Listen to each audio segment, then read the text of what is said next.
Harper Perennial and HarperAudio present The Good Mother, a novel by Sue Miller. Performed by Marni Penning.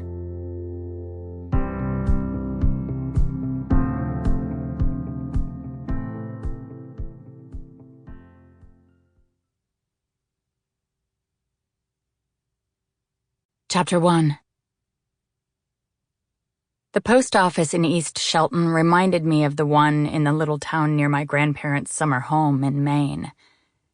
In the days of that vanished post office, when I was small, my grandfather was usually the one to drive in and pick up the mail each day, but he almost always took one of us cousins along to row him across the lake, the first leg of the trip, even though at that stage he was still a strong man, a better rower than any of us. We vied for the privilege, the treat of a town visit.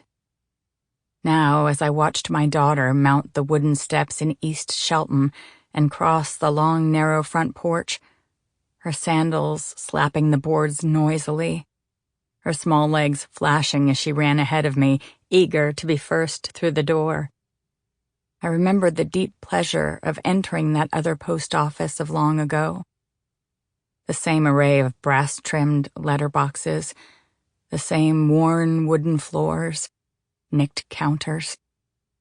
The same grill across the opening where, when you rang the bell, the postmistress would appear from the similarly mysterious bowels of her house.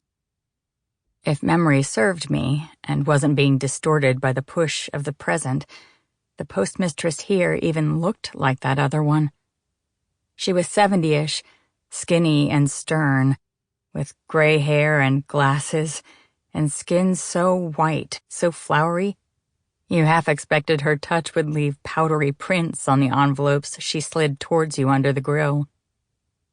Here my daughter would ask for the mail, because there was just our name to remember. In that other post office of my memory, after allowing me to ring the bell, my grandfather would greet the postmistress and then pronounce the 3 or 4 family names for whose members mail might be waiting. It was the cousin's job, though, to distribute the mail after the long trip back to camp down the dirt road, across the lake. It would be lunchtime. The family gathered on the wide-screened porch around several tables laden with dishes, food. The lucky mail carrier of the day made the rounds, reading aloud the names on the envelopes, and people with letters were expected to open them then and there and read relevant bits of their correspondence to the assembled group. It amazes me now to think of that strange, innocent intimacy. Did none of those aunts or uncles or cousins have an illicit lover? A shady business partner? A possible secret? Apparently not. The letters, mostly to the women, were full of news of invitations, dinners, luncheons, marriages, deaths, births, gifts. When I pushed open the wooden screen door, the bell attached to its frame jingled faintly. Inside, the postmistress stood leaning forward behind her grill, listening to Molly. In her hands, my daughter held a white envelope, but she didn't turn to me with it yet. She was telling the postmistress about the movie we were going to see. Though the old woman was unsmiling, Molly liked her.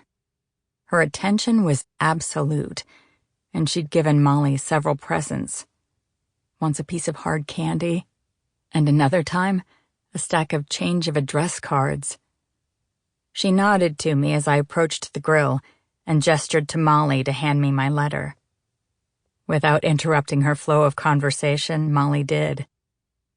As soon as I really looked at the envelope, I knew it was about the divorce. There was something antiseptically formal about it, something which smacked of officialdom. I checked the return address quickly before I tucked the letter into my purse. Lloyd Fine and Eagleston. Yes, indeed. I was in no rush to open it. It couldn't be anything urgent, since our court date hadn't even been set yet. Sample complete. Ready to continue?